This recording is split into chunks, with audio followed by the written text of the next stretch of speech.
Olá, meus irmãos, boa noite. Deus abençoe a sua vida, sua família. Está dando início aqui a mais esse momento de culto, de louvor, de adoração ao nosso Deus, onde nós estamos aprendendo um pouco mais sobre a vida e a mensagem de Deus através do profeta Jonas. Vamos abrir nossas Bíblias, primeiramente. Nós vamos ler no Salmo 24. Nós vamos ler esse salmo todo. Salmo 24 nos prepara para esse momento onde nós vamos louvar a Deus, cantar louvores e vamos estar meditando depois na palavra de Deus.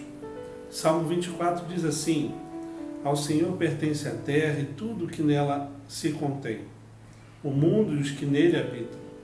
Fundou-a ele sobre os mares e sobre as correntes a estabeleceu. Quem subirá ao monte do Senhor? Quem há de permanecer no seu santo lugar? O que é limpo de mãos e puro de coração, que não entrega sua alma à falsidade, nem jura dolosamente. Este obterá do Senhor a bênção e a justiça do Deus da sua salvação. Tal é a geração dos que buscam a face do Deus de Jacó. Levantai, ó portas, as vossas cabeças. Levantai-vos, ó portais eternos, para que entre o Rei da Glória. Quem é o Rei da Glória? O Senhor forte e poderoso, o Senhor poderoso nas batalhas. Levantai, ó portas, as vossas cabeças. Levantai-vos, ó portais eternos, para que entre o Rei da Glória. Quem é este Rei da Glória? O Senhor dos Exércitos. Ele é o Rei da Glória.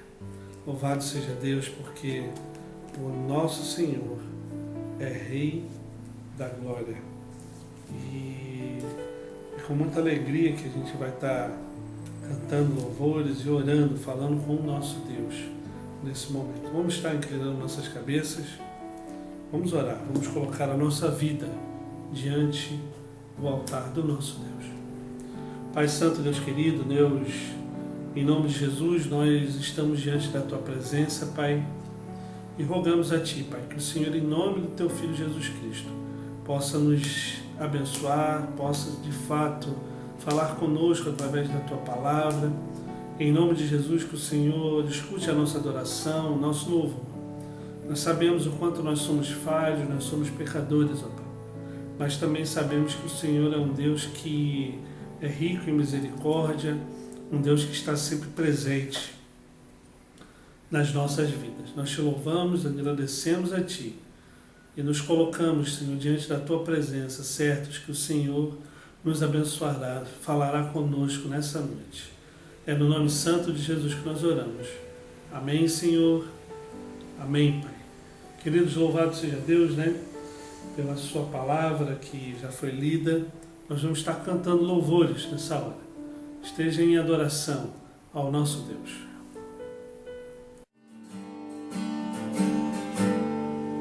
Graças dou por esta vida, pelo bem que revelou.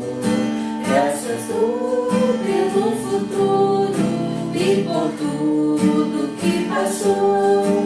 Pelas bênçãos derramadas, pelo amor, pela aflição, pelas graças reveladas.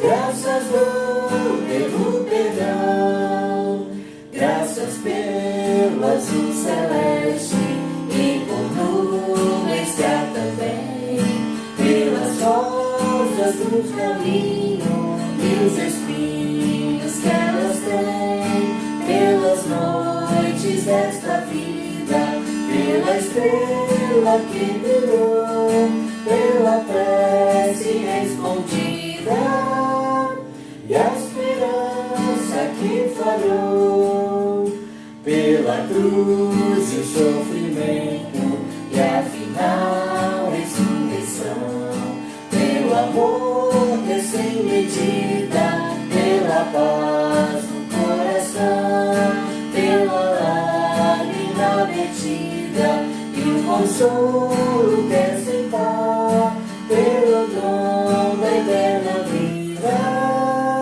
sempre graças hei de dar.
está dando continuidade aqui ao nosso estudo do livro do profeta Jonas.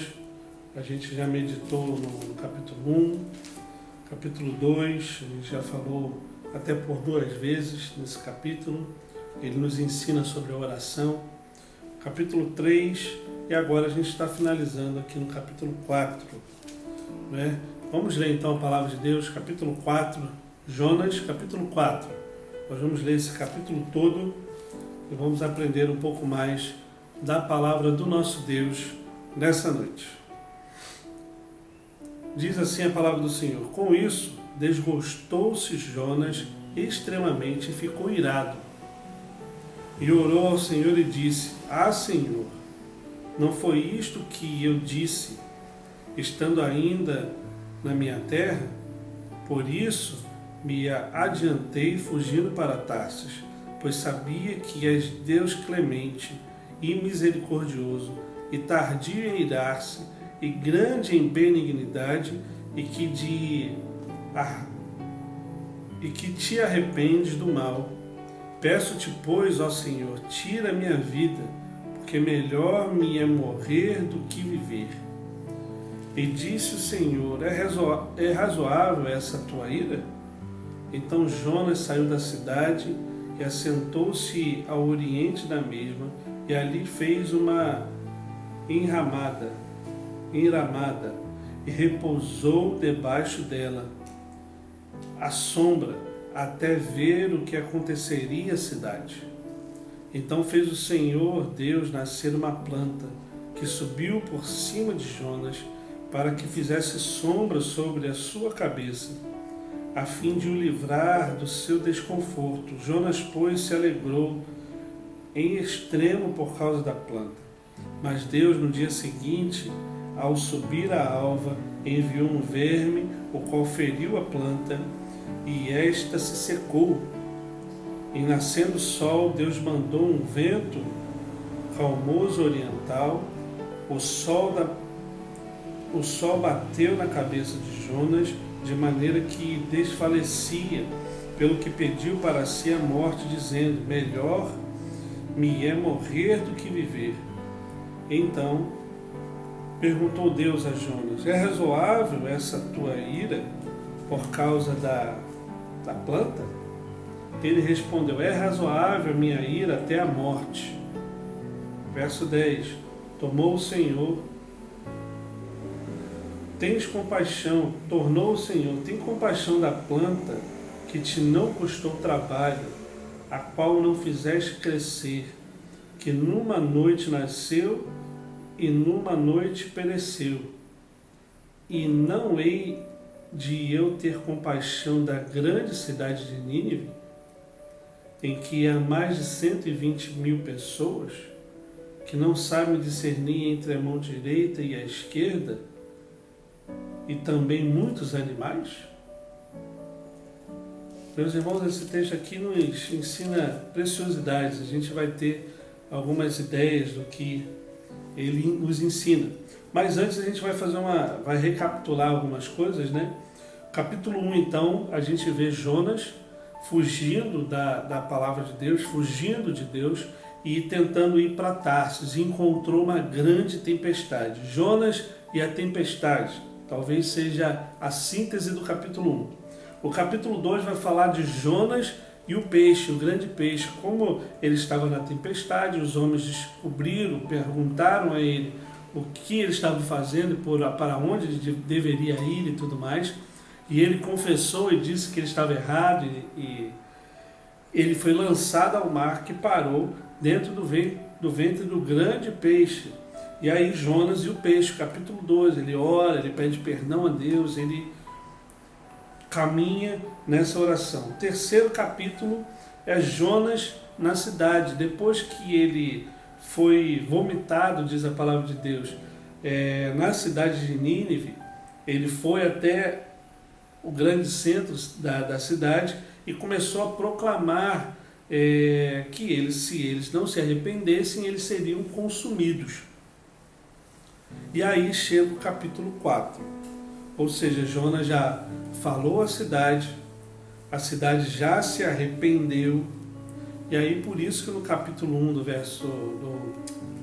4, verso 1, vai dizer: com isso desgostou-se Jonas extremamente e ficou irado. Por que ele ficou irado? Porque Deus salvara a cidade toda. Ele teve clemência, ele teve misericórdia da cidade. E é exatamente isso que é descrito do verso 2 ao verso 5. E ele conversando com Deus, falando com Deus sobre essa ira que ele estava, porque Deus era um Deus clemente, benigno, um Deus tremendo, um Deus misericordioso. E ele não gostou muito porque ele não queria que os ninivitas fossem salvos. Por quê? Porque os ninivitas não eram do povo de Israel, os ninivitas eram de povos gentios, e Jonas era um profeta nacionalista, ele queria o Deus somente para ele, guardado com ele, com o povo dele. Então ele achou injusto que os outros povos fossem salvos por Deus. A sua visão teológica estava um pouco deturpada de modo geral do que a própria palavra de Deus nos ensina. Então ele fica com raiva. Ele fica com raiva porque Deus é um Deus misericordioso. Deus sonda os corações e sabe que é possível alguém fazer a coisa certa por motivação errada. E é interessante a gente perceber isso. Jonas, ele foi à cidade de Nínive, querendo ou não, ele foi lá, falou da palavra de Deus, pregou aquele povo, só que as motivações dele não estavam conforme a vontade de Deus. Ou seja, ele fez o que era certo, ele fez o que Deus mandou ele fazer, só que com a motivação errada. E a gente tem essas lições na nossa vida. Será que o que nós estamos fazendo, o que Deus manda a gente fazer, primeiro, nós obedecemos? Segundo, se nós obedecemos, nós fazemos porque é uma mera formalidade? A nossa motivação é agradar o coração de Deus e responder ao chamado dele de forma plena e objetiva, porque nós amamos a esse chamado? Ou nós só fazemos porque senão nós pararíamos no ventre do grande peixe? Essa é a grande pergunta que a gente pode tentar responder durante esses dias. Por que nós fazemos o que fazemos para Deus? Quais são as nossas reais motivações? Quais são as nossas reais motivações, por exemplo, quando nós vamos à casa do Senhor e vamos adorar ao Senhor? A nossa motivação é simplesmente engrandecer e adorar a Deus, ou nós queremos algo em troca com isso? Quais são as motivações da nossa vida? Uma outra coisa, nós vamos cumprir ao chamado de Deus, evangelizando, plantando novas igrejas, revitalizando igrejas e etc. Porque é a vontade de Deus para as nossas vidas e nós fazemos e realizamos essa vontade com a motivação de agradar ao coração de Deus, ou nós fazemos simplesmente porque é um mandato e uma ordem de Deus? Quais são as motivações que nós fazemos, o que fazemos para o nosso Deus? Note que nós podemos fazer tudo certinho, mas se a nossa motivação não estiver segundo o coração de Deus, aquilo também não agrada ao coração dele. Nós precisamos entender isso. Nós precisamos refletir nessa realidade. Nós devemos fazer e obedecer ao chamado de Deus em todos os momentos, em todas as horas, justamente para ter o nosso coração sempre conforme a vontade do nosso Deus. E essa é a hora que a gente precisa pensar nisso, pensar no que nós estamos fazendo e como nós estamos fazendo. Quais são as reais motivações de a gente estar fazendo isso tudo para a honra e glória do nosso Deus, ou por motivações erradas? Então, queridos, nós precisamos entender quais são as nossas reais motivações. Motivações. O que motiva o nosso coração a fazer a vontade de Deus? Nós queremos barganhar alguma coisa com Deus para receber algo em troca? Nós queremos simplesmente só obedecer para que Deus não nos coloque no ventre do grande peixe? Ou nós somos gratos porque Deus nos chamou para cumprir aquela função, aquela vocação? Qual é a real motivação que você faz o que faz para Deus? Pense nisso, uma reflexão que nós precisamos ter. Mas existem algumas outras lições que nós podemos tirar aqui desse capítulo 4 do livro de Jonas. A primeira realidade que a gente pode tirar é que Jonas é um homem que ora para reclamar de Deus. O verso 2 aqui é claro. E orou ao Senhor e disse: Ah, Senhor, não foi isso que eu disse, estando ainda na minha terra? Ou seja, ele ora reclamando de Deus. Ele ora lamuriando com Deus e falando que, poxa Deus, não foi isso que eu falei que ia acontecer, que o Senhor é um Deus misericordioso, que o Senhor é um Deus bondoso, que o Senhor ia restaurar esse povo que eu não queria que fosse restaurado? É isso que ele fala. Segunda realidade, Jonas é um homem que quer morrer porque os outros querem viver. O verso 3 aqui vai dizer: peço-te, pois, ó Senhor, tira-me a vida, porque melhor é morrer do que viver. Enquanto toda a cidade de Nínive se convertera aos pés do Senhor e queria viver, Jonas queria morrer, de tão irado que ele estava. É uma coisa que nós precisamos pensar e entender. 3. Jonas é um homem que não muda, mas espera que Deus mude. O verso 4 e verso 5 diz o seguinte: e disse o Senhor, é razoável essa tua ira? Verso 5. Então Jonas saiu da cidade, assentou-se ao oriente da mesma, e ali fez uma enramada, e repousou debaixo dela, à sombra, até ver o que aconteceria à cidade. Ele queria ver a destruição daquela cidade. Ele queria que Deus mudasse a ideia do que ele estava tentando fazer. Ele não queria ver aquela cidade salva, mas ele queria estar assentado no camarote observando a destruição de Nínive. Ou seja, Jonas queria mudar a vontade de Deus, mas ele não queria mudar. E hoje em dia muitas pessoas são assim. As pessoas querem mudar a Deus, a percepção de Deus, pela sua própria vontade, porque ele não quer mudar. Uma coisa que nós precisamos é pensar na nossa vida como cristão, que Deus não muda, ele é imutável. A vontade dele é plena, soberana e perfeita. Nós mudamos. Nós temos que mudar diante da vontade de Deus, querendo ou não. Quarta realidade. Jonas é um homem que desgosta quando os outros são abençoados, mas se alegra quando ele é abençoado. Ou seja, Deus foi lá, o profeta estava zangado, estava irado, foi para esse local da cidade distante,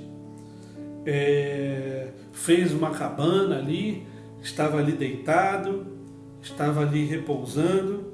Deus cuidou dele, subiu uma árvore para fazer sombra a Jonas. Ou seja, Jonas não queria a bênção para os outros, mas para ele gostava. Não existe isso nos nossos dias? As pessoas querem as bênçãos do Senhor somente para elas, mas o outro não. Deus não abençoa o outro não. O outro é pecador, o outro fez isso, o outro fez aquilo, o outro está fazendo tal coisa.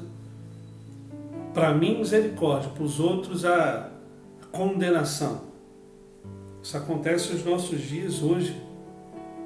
Acontece hoje em dia também. Isso está descrito aqui no verso de 6 ao verso 8. onde nós observamos o crescimento da árvore e que Deus fez secar a árvore e bateu o sol em Jonas e ele ficou irritadíssimo. Ele ficou irritado ao ponto de responder a Deus assim no verso 9. Então perguntou Deus a Jonas: é razoável essa ira por causa da planta? Ele respondeu: é razoável a minha ira até a morte. Ele estava muito zangado, não é pouco não, ele estava muito irado perante Deus. Verso 9 a 10, Jonas, o homem que ama mais as coisas do que as pessoas. Jonas estava reclamando ali por quê? Porque Deus fizera aquela planta morrer. E existe nos nossos dias pessoas que amam mais as coisas do que pessoas. Pessoas que amam mais bens materiais do que pessoas. Pessoas que usam outras pessoas como se fossem bens materiais. E isso não pode acontecer. Teve uma vez que um amigo de trabalho, certa vez foi perguntado que se ele encontrasse, por exemplo, um animal, um cachorrinho, um gatinho na rua e uma criança, o que ele faria? E ele respondeu da seguinte forma: eu pegaria um animal e deixaria a criança. Meus irmãos, isso é muito sério, isso acontece nos nossos dias. É uma realidade que nós precisamos ter em mente. Pessoas, hoje em dia, amam muito mais as coisas, bens materiais, do que pessoas. O livro de Jonas, quando a gente pega o enredo de modo geral desse livro, a gente precisa entender que é um livro que fala sobre missão, sobre missiologia, sobre um profeta que estava em missão. Um profeta que teve a sua mensagem ouvida pela cidade e a cidade se converteu a esta mensagem que foi dada por Deus. O livro do profeta Jonas termina com uma pergunta. A gente não sabe a resposta dessa pergunta. A gente não sabe se Jonas se arrependeu da rebeldia que ele tinha. Mas, na realidade, essa pergunta é feita a cada um de nós hoje. Que pergunta é essa? Que pergunta é essa que Deus faz a Jonas? Olha o que o verso 10 e 11 vai dizer. Tornou o Senhor, tens compaixão da planta, verso 10, que não te custou trabalho, a qual não fizeste crescer, que numa noite nasceu e numa noite pereceu. E não hei de eu ter compaixão da grande cidade de Nínive, em que há mais de 120.000 pessoas que não sabem discernir entre a mão direita e a esquerda, e também muitos animais? Que pergunta é essa que Deus faz a Jonas? É a mesma pergunta que Ele nos faz hoje. Nós sentimos compaixão por aqueles que Deus ama? Essa é a pergunta. Nós sentimos compaixão por aqueles que Deus ama? Nós podemos até falar que sim, mas até que ponto nós vamos até essa pessoa e falamos sobre algo que possa transformar de fato a vida delas? Possa transformar a vida delas por completo. A única realidade, a única pessoa que pode transformar a vida de uma pessoa é Jesus Cristo.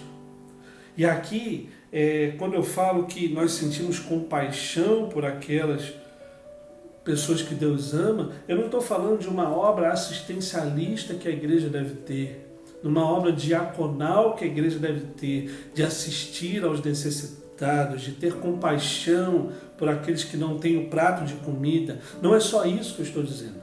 A igreja tem e precisa fazer tudo isso. O que eu estou dizendo é que até que ponto nós temos a compaixão de falar do Evangelho de Jesus Cristo a outra pessoa que está perdida nos seus delitos e pecados, para que Deus, em sua soberana vontade, salve essa pessoa.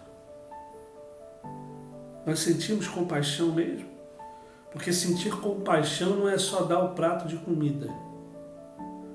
Sentir compaixão é falar daquele que pode transformar a vida daquela pessoa por completo.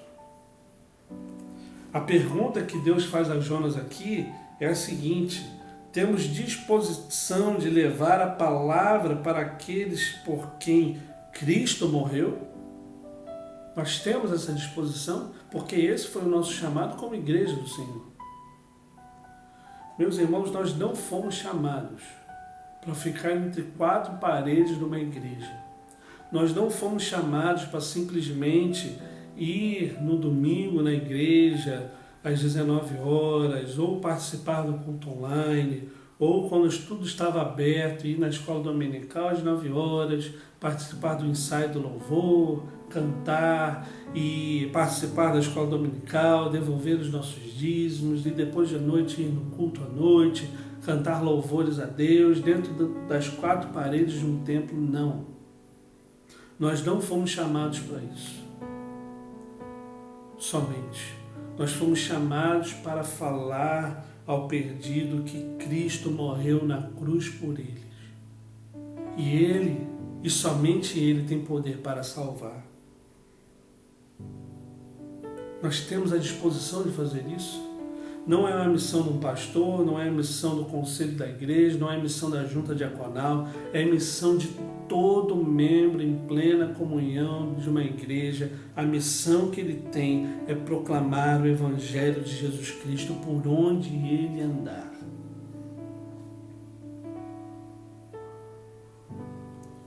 Essa pergunta que Deus faz a Jonas é a mesma pergunta que Ele nos faz hoje. Tem a ver, o nosso coração se quebranta pelas mesmas causas que tocam o coração de Deus. Meus irmãos, quando Deus olha o ser humano, Ele se compadece do ser humano. E Ele quer que a sua palavra penetre o coração do ser humano e salve. E Ele salva aquele ser humano de forma completa, plena, verdadeira. Mas isso só pode acontecer se nós olharmos para esse livro de Jonas e percebermos que nós somos muito parecidos com eles. Deus nos envia a proclamar o Evangelho dele os quatro cantos de toda a nação. E nós não conseguimos fazer isso nem na rua da nossa casa. Muito pelo contrário, nós fugimos e vamos para Tarsis. Ou nós fugimos e vamos direto para o nosso quarto ver o que está passando na televisão, ou Netflix, ou Globo alguma coisa, ou qualquer canal desse que apareça filmes e séries.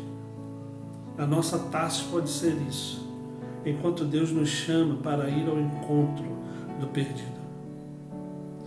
É interessante ver isso aqui, porque ele não chegou para Nínive e falou assim: olha, vai uma comitiva de Nínive e vai encontrar o profeta lá do povo de Israel. Vai lá.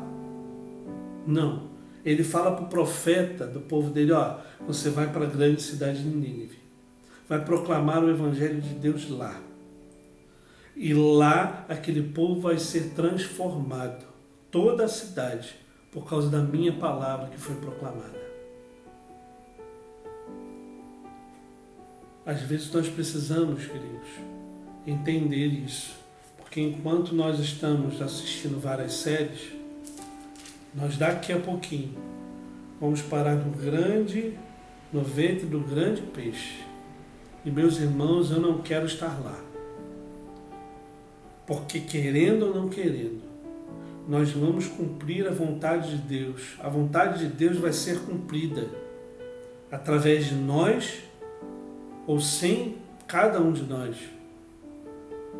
Eu prefiro tentar cumprir a palavra e a vontade de Deus, que é proclamar o Evangelho de Jesus Cristo ao perdido. Nós precisamos entender e fazer isso.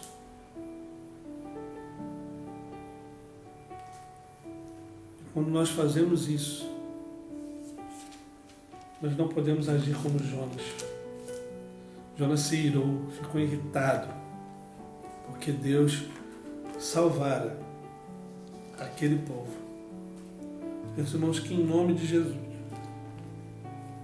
ao ler, e leia novamente, pegue, hoje que a gente está terminando, é um livro curto, pegue esse livro, leia novamente ele todo. Hoje você consegue ler ele todo e medite exatamente nisso. Quem é você nessa história? Nós estamos tendo a mesma atitude do profeta Jonas, nos escondendo da nossa vocação, da nossa vontade. E aí de repente você pode pensar, não, eu sou novo demais para fazer isso que Jonas vai proclamar o Evangelho, eu sou novo demais para fazer isso. Ou talvez você pense, não, eu já tenho idade avançada demais, tem muita gente para fazer, eu não vou fazer isso não. Eu tenho que trabalhar, eu tenho que sustentar minha família, eu tenho que fazer isso tudo. Ou você pode estar pensando que, eu já fiz muito. Eu já fiz demais, eu já sou professor de escola dominical, eu sou presbítero, eu sou diácono, eu já fui isso, eu já fui aquilo na igreja, e eu já fiz muitas coisas, já fiz muitas funções, já exerci muitos cargos e agora eu já cansei.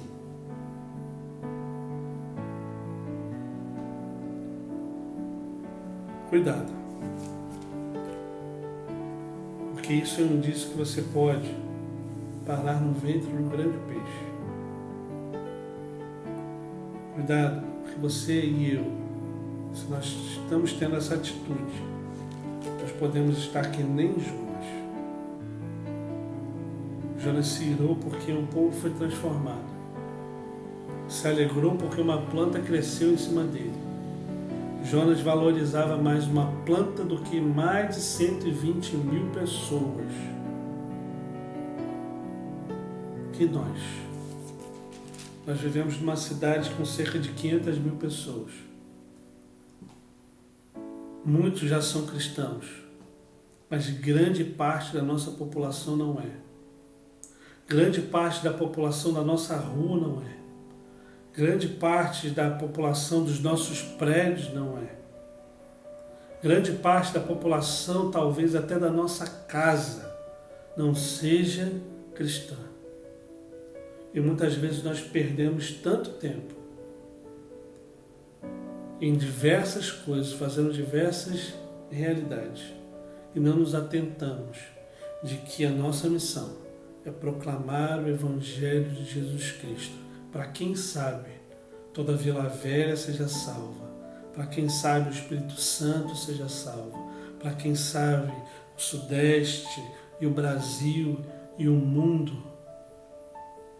por completo, ou muitos do mundo, sejam salvos para a honra e glória do nosso Deus. Essa é a mensagem do livro do profeta Jonas. Essa é a mensagem para o nosso coração. Que em nome de Jesus você guarde essa palavra no coração, reflita nela, responda essas perguntas para você. Responda as perguntas para você.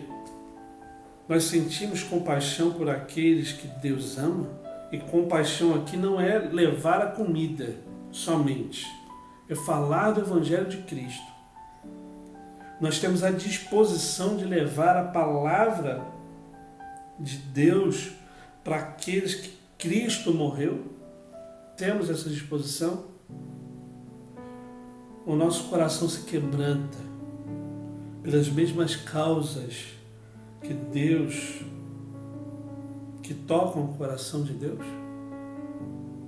Reflita nessas perguntas. Vamos orar.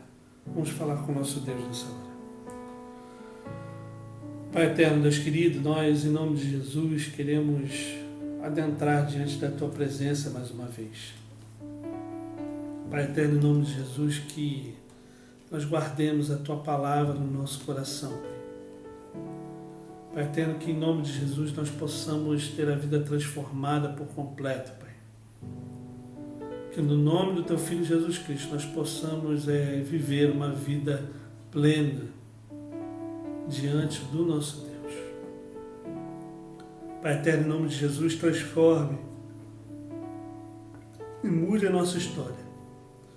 Que nós possamos ser uma igreja, Senhor, reconhecida pelo Senhor como missionária, que proclame a Tua palavra, que está preocupada,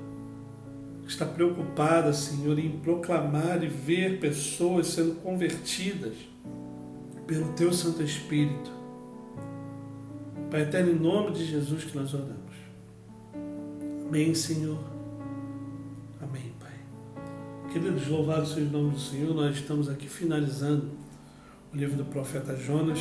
Como eu falei, leia novamente em casa esse livro como um todo. São 4 capítulos, uma leitura bem tranquila, bem legal de se fazer. E reflita nas realidades que você lê. 9 horas da manhã nós temos um encontro marcado na nossa escola bíblica dominical. É importante nós orarmos e entendermos a necessidade de que no próximo domingo nós vamos ter que ir às urnas, para votar, aqueles que podem. Então oremos, peçamos o direcionamento do Senhor para as nossas vidas.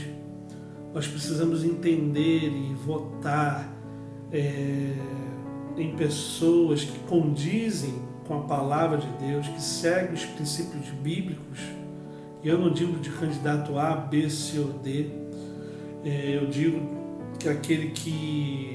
Porque muitas vezes tem cristãos que não seguem a palavra de Deus e tem pessoas que não são cristãs, que têm um entendimento de modo geral, de quem é Deus e etc. Então, pensem, orem, reflitam e votem, aqueles que podem votar. Que em nome de Jesus a igreja esteja iluminada pelo Santo Espírito de Deus. Pense, reflita e faça segundo a vontade de Deus. Deus abençoe a sua vida, a sua família. No domingo, às 9 horas da manhã, nós temos a Escola Bíblica Dominical. E no domingo à noite, às 19 horas, nosso culto de louvor e adoração ao nosso Deus. Deus abençoe cada um, um ótimo restante de semana e um forte abraço. Deus abençoe.